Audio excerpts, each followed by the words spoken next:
Kasus Tangia zaman Metila meledak bak bom waktu satu langkah di runway Miss Universe 2025. Dengan bikini sudah cukup mengguncang Bangladesh dari ruang tamu hingga ruang parlemen, memicu pertarungan sengit antara moderitas dan moralitas, antara ambisi internasional dan budaya yang dijunjung tinggi.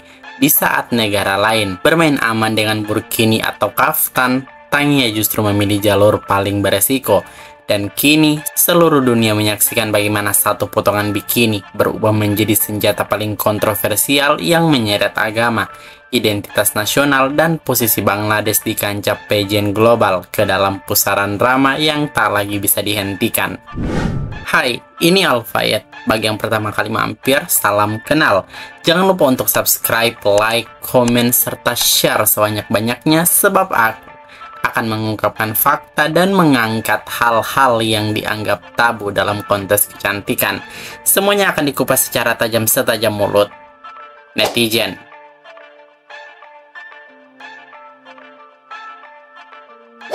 Tangia zaman Metila, perempuan yang membawa nama Bangladesh di panggung Miss Universe edisi ke-74, kini menjadi pusat badai politik, moral, dan nasionalisme yang bergulung-gulung bak gelombang tsunami. Penyebabnya sebuah bikini. Iya, sepotong pakaian renang yang bagi sebagian orang hanya simbol kompetisi, tetapi bagi sebagian lainnya dianggap sebagai pengkhianatan terhadap budaya, moral, dan identitas nasional. Saat dia melangkah keluar di swimsuit fashion show, kamera media global berputar, sorotan panggung memantul di kulitnya, dan beberapa detik itu cukup menyalakan perang wacana di tanah airnya. Tangia, yang sejak awal sudah menandai dirinya sebagai kandidat progresif, menanggapi kritik dengan nada menusuk baliknya. Kalau saya tidak berbikini, saya bahkan tidak akan masuk ke 30 besar. Pernyataan itu bukan lagi sekedar pembelaan diri. Itu deklarasi perang terhadap standar ganda dan tuduhan tak realistis yang selama ini membungkam dunia pageant, khususnya bagi negara-negara yang masih membawa dilema budaya dan modernitas. Dan ketika tekanan datang dari kelompok yang menyeret isu agama, moral, dan kehormatan bangsa, Tangia malah balik menantang agar jangan menjadikan agama sebagai senjata. Satu kalimat darinya cukup untuk membuat para pengkritik terdiam sejenak sebelum kembali menyerang dengan amarah yang lebih besar, lebih personal, dan lebih politis. Kini Tangia bukan hanya kontestan, dia adalah simbol dualitas Bangladesh modern, negara yang ingin maju tetapi juga takut melepaskan belenggu konservatifnya. Dia menjadi wajah pertempuran dua kubu. Mereka yang percaya bahwa perempuan berhak mengendalikan tubuh dan karir mereka tanpa dicengkram norma sosial yang kian menyesak, dan mereka yang melihat panggung Miss Universe sebagai ancaman terhadap nilai-nilai tradisi. Ironisnya, kontroversi yang dimaksudkan untuk menjatuhkan justru membuat namanya semakin bergaung di panggung global, dan penonton dunia melihat sesuatu yang tidak selalu muncul dari kontestan Asia Selatan, keberanian frontal yang tidak bisa dibungkus diplomasi manis. Di balik semua itu, ada strategi pageant yang tidak pernah diakuinya secara terbuka, namun dipahami oleh mereka yang mengikuti industrinya. Swimsuit segmen seringkali menjadi senjata dua mata bagi negara-negara konservatif.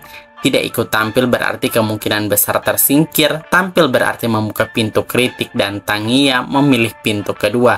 Pintu yang penuh bara, tetapi juga membuka jalan lebih lebar untuk diperhitungkan. Ketika negara lain memuji disiplin tubuh dan profesionalisme seorang kontestan, Bangladesh justru terjebak dalam debat internal mengenai moralitas seorang perempuan yang sedang menjalankan tugas kompetisi internasional. Disitulah letak propaganda halus yang tidak pernah diucapkan, bahwa perempuan harus terus membuktikan bahwa keberhasilannya boleh dirayakan asal tidak mengganggu selera moralitas mayoritas. Kini dunia menunggu langkah selanjutnya. Apakah kontroversi ini akan menguatkan posisinya di Miss Universe atau sebaliknya membebani fokusnya? Pattaya mungkin hanya menjadi lokasi kompetisi, tetapi panggung yang sesungguhnya ada di rumahnya sendiri, di Bangladesh, tempat identitas perempuan itu terus dipertanyakan. Dan tanpa sadar, lewat keberaniannya mengenakan bikini itu, Tangia telah memaksakan dunia untuk sekali lagi melihat betapa tajamnya benturan antara ambisi dan tradisi. Di tengah panasnya Miss Universe tahun ini, satu hal pasti, kontroversi Tangia bukan hanya percikan tetapi kobaran api yang tidak akan padam dalam waktu dekat. Banyak negara yang mungkin melihat bikini sebagai segmen wajib kompetisi, namun bagi sebagian negara lain, pakaian renang bukan sekedar busana. Ia adalah simbol yang bisa memicu amarah publik, debat moral, dan ancaman terhadap keselamatan kontestannya. Tahun ini, sensitivitas itu semakin terlihat terang ketika beberapa perwakilan memilih jalur berbeda demi menjaga kehormatan budaya masing-masing. Wakil Pakistan, Palestina, Uni Emirat Arab, tiga negara yang identitas publiknya sangat dekat dengan nilai konservatif, tampil dengan pilihan paling aman dan paling politis.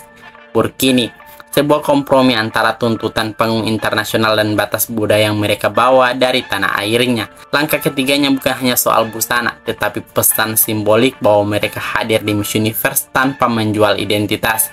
Burkini mereka menjadi pernyataan bahwa representasi tidak harus identik dengan pelepasan nilai-nilai negara asal, sementara kontestan lain bertarung lewat definisi umum, confidence. Mereka bertarung lewat diplomasi visual, menghormati aturan kompetisi, namun tetap membungkus tubuh dengan batasan yang telah diatur oleh adat, agama, dan ekspektasi masyarakat mereka. Di sisi lain ada Irak, negara yang juga syarat dengan sensitivitas budaya namun mengambil posisi tengah yang jarang dibicarakan. Perwakilan mereka tetap mengenakan swimsuit tetapi dengan potongan one piece yang lebih tertutup, lebih aman, lebih dapat diterima oleh masyarakat lokal kayaknya. One Piece bagi kontestan seperti ini menjadi semacam zona netral, tidak menantang budaya secara frontal seperti bikini, tetapi cukup kompetitif untuk tidak dianggap kurang berusaha oleh standar industri pageant. Pilihan busana Irak mencerminkan negosiasi internal yang rumit, bagaimana mengikuti standar global tanpa memicu badai politik ketika kembali ke negara asal. Empat negara ini menunjukkan bahwa panggung swimsuit bukan hanya ajang memamerkan proporsi tubuh, adalah arena politik halus yang membungkam keputusan pribadi, tekanan nasional, dan strategi pertahanan di tengah aturan kompetitif yang tidak pernah sepenuhnya ramah bagi negara konservatif. Bagi sebagian kontestan, bikini hanyalah kostum. Bagi yang lain, ia bisa menjadi pemicu kontroversi nasional. Perbedaan antara burkini, one piece, dan bikini mencerminkan ketidakseragaman dunia. Tidak semua bangsa memiliki ruang yang sama untuk bebas dan tidak semua kontestan mampu mengambil resiko yang sama. Miss Universe mungkin menampilkan dirinya sebagai kompetisi global yang menyatukan perempuan dari seluruh dunia.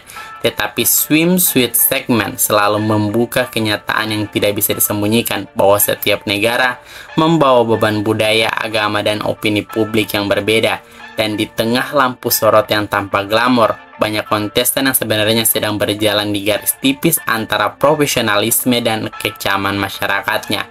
Tahun ini, Uni Emirat Arab, Pakistan, Palestina, dan Irak membuktikan bahwa fashion swimsuit tidak pernah sekedar tentang kain, tetapi juga tentang identitas, batasan, dan keberanian untuk tetap hadir tanpa kehilangan diri. Namun jika alasan Tangia mengenakan bikini adalah agar langkahnya tidak terjegal menuju top 30, maka ada satu hal yang perlu diingat oleh siapapun yang mungkin mengikuti dunia pageant dengan kepala dingin.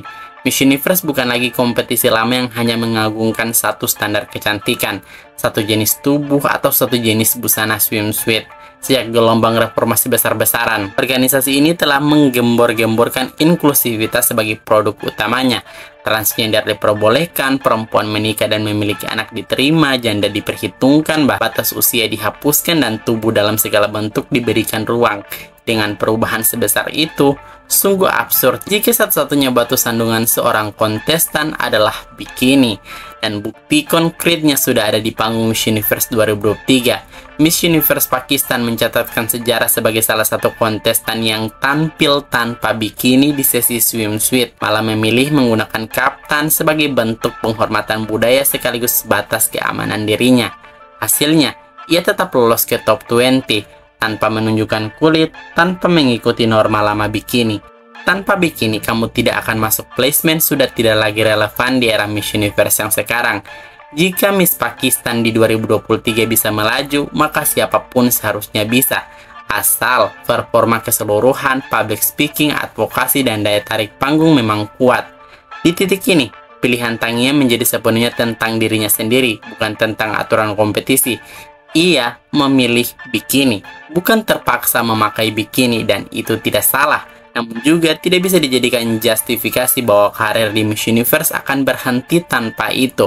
Apa yang dia lakukan bisa jadi sebuah strategi visual untuk memenuhi ekspektasi global atau selera juri tertentu, tapi bukan satu-satunya tiket menuju top 30. Ketika Miss Universe sudah membuka pintu selebar mungkin bagi keberagaman, menjadi ironis jika seseorang kontestan masih merasa bahwa bikini adalah penentu nasib. Jadi, ketika Tangya menyatakan bahwa ia harus memakai bikini agar bisa lolos, narasi itu terdengar seperti propaganda lama yang sudah tidak lagi cocok dengan wajah Miss Universe yang baru. Pada akhirnya, dunia pageant kini berdiri di persimpangan besar. Perempuan bebas memilih apa yang mereka kenakan, termasuk memilih bikini, namun tidak ada lagi alasan untuk menyalahkan sistem. Jika memilih alternatif di era inklusivitas ini, tidak memakai bikini bukanlah hambatan, kecuali kontestannya sendiri yang menjadikannya demikian. Gimana menurut kalian?